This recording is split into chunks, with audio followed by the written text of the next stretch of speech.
বসে ভারতে উগ্রতা সৃষ্টি করে আবার মুসলমানদের রক্ত নিয়ে ময়দানে চলছে। প্রায় ৩০০ বছরের ঐতিহ্যকে মুছে ফেলে ইসলামী শাসনের মুসলিম সাম্রাজ্যের উজ্জ্বল নক্ষত্র আওরঙ্গজেব আলমগীর রহমতুল্লাহ আলাইহির সমাধিকে উৎখাত করার যে ষড়যন্ত্র শুরু হয়েছে, হিন্দুত্ববাদী ভারতকে আমরা বলতে চাই, আওরঙ্গজেবের সমাধিতে একটি আঘাত ভারতকে খানখান করে দেবে। আওরঙ্গজেবের সমাধিতে যদি কোনো আঘাত করা হয়, সেটাকে আমরা গজওয়ে হিন্দের প্রতিধ্বনি হিসেবে বিবেচনা করব।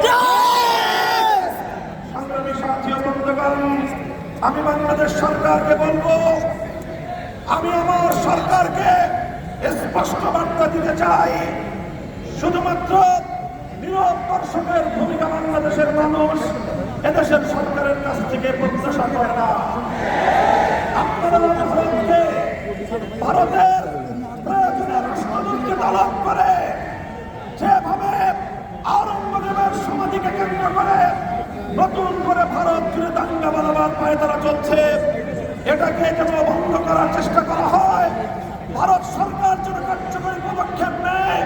আর যদি সেটা ভারত করতে ব্যর্থ হয়, আমি বাংলাদেশ সরকারকে বলবো, ভারতের বিরুদ্ধে আন্তর্জাতিক অঙ্গনে কূটনৈতিক পদক্ষেপ গ্রহণ করবার জন্য আমরা স্পষ্ট ভাষায় বলতে চাই, ভারত এবং ইসরায়েল যৌথ প্রযোজনায় যেভাবে মুসলিম নিধন পরিচালনা করছে, মুসলমানদের রক্তে রঞ্জিত করছে পৃথিবীর মানচিত্রকে, এই যৌথ শক্তিকে রুখতে গিয়ে, এই যৌথ শক্তিকে রোধ করার জন্য গোটা বিশ্ব মুসলমানদেরকে, বরং তার চেয়েও বড় বিশ্বের মানবতাবাদী সকল শক্তিগুলোকে ঐক্যবদ্ধ করে প্রতিরোধ করে তোলার জন্য বাংলাদেশ সরকারকে আমি উদ্যোগী ভূমিকা পালন করার আহ্বান জানাই।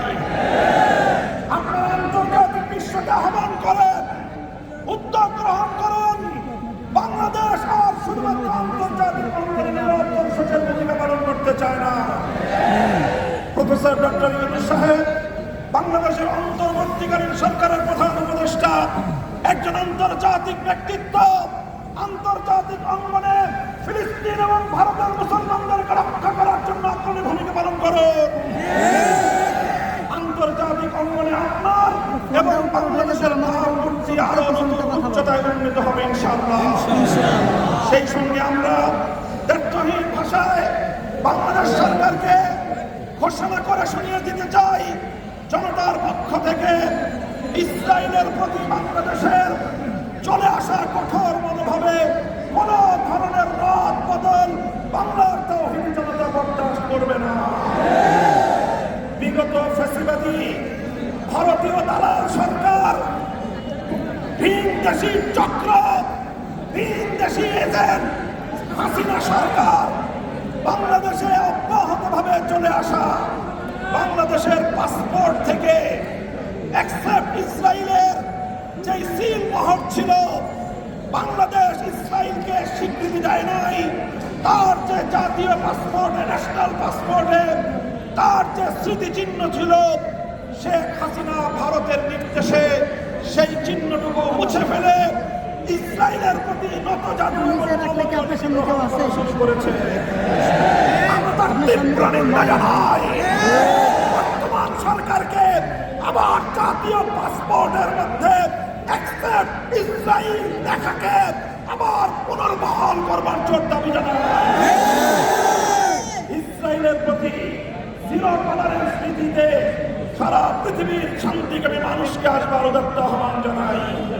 সংগ্রামী সাথী ও বন্ধুগণ, সর্বশেষ আমার এই বাংলার এই আপামর জনতার প্রাণের দাবিগুলোকে নিয়ে সংক্ষিপ্ত যে কথা বলতে চাই, সেটা হলো বিগত দিনগুলোতে ফিলিস্তিন এবং ভারতের সঙ্গে পাল্লা দিয়ে বাংলাদেশি লেডি ফেরাউন যেভাবে এদেশের শান্তিপ্রিয় মানুষের উপর হত্যাযজ্ঞ এবং গণহত্যা পরিচালনা করেছে, পিলখানার রাজনীতিতে 57 জন সেনা কর্মকর্তা, শাপলায় শাহাদাত বরণকারী নবী প্রেমিক শতাধিক তাওহীদি জনতা 2021 সালে মোদী বিরোধী আন্দোলনে হাটহাজারী থেকে ব্রাহ্মণবাড়িয়া পর্যন্ত প্রায় 25 জন হেফাজতের নেতাকর্মী সর্বশেষ 2024 সালের জুলাই আগস্ট বিপ্লবের শাহাদাত বরণকারী 2 সহস্রাধিক ছাত্র জনতার রক্তের বিচার না হওয়া পর্যন্ত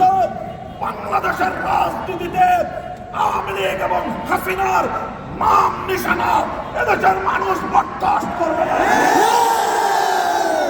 শান্তিপ্রিয় দেশের রাজনীতিতে আগুন ঢালবার জন্য আমি বারণ করব, খবরদারে আগুন নিয়ে খেলবেন না।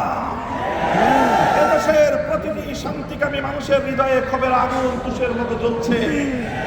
সারা দুনিয়ার মানুষ প্রেডিকশন করেছিল খুনি হাসিনার যেদিনই পতন হবে সেদিন লক্ষ লক্ষ আওয়ামী জালেমদের লাশ বাংলার মাটিতে পড়বে।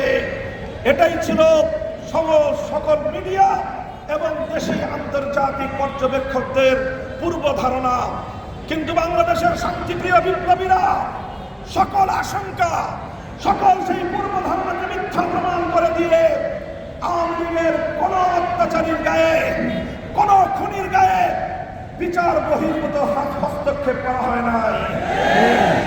তারা এখন সেই সুযোগ পেয়ে আবার এই বাংলার মাটিতে শহীদের রক্তের দাগ মুছে যাওয়ার পূর্বেই রাজনীতি করবার দিবাস্বপ্ন দেখছে। আমরা পরিষ্কার ভাষায় বলে দিতে চাই, আওয়ামী লীগ বাংলাদেশের রাজনীতিতে আসতে হলে আমাদের লাশের উপর দিয়ে আসতে হবে। রক্ত দেব, জীবন দেব, খুনি বাংলাদেশ বিরোধী শেখ হাসিনা এবং তার ব্যাকপেন্সারদেরকে বাংলার রাজনীতিতে পুনর্বাসন করবার যে কোনো পদক্ষেপকে আমরা রুখে দেব। আমরা অনতিবিলম্বে শেখ হাসিনা সহ তার সকল খুনি মন্ত্রী পরিষদের সদস্য এবং প্রশাসনের শীর্ষ কর্মকর্তাদেরকে সহ সকল খুনিদেরকে বিচারের আওতায় এনে অনতিবিলম্বে কার্যকর করবার জোর দাবি জানাচ্ছি। বাংলাদেশ শান্ত থাকুক।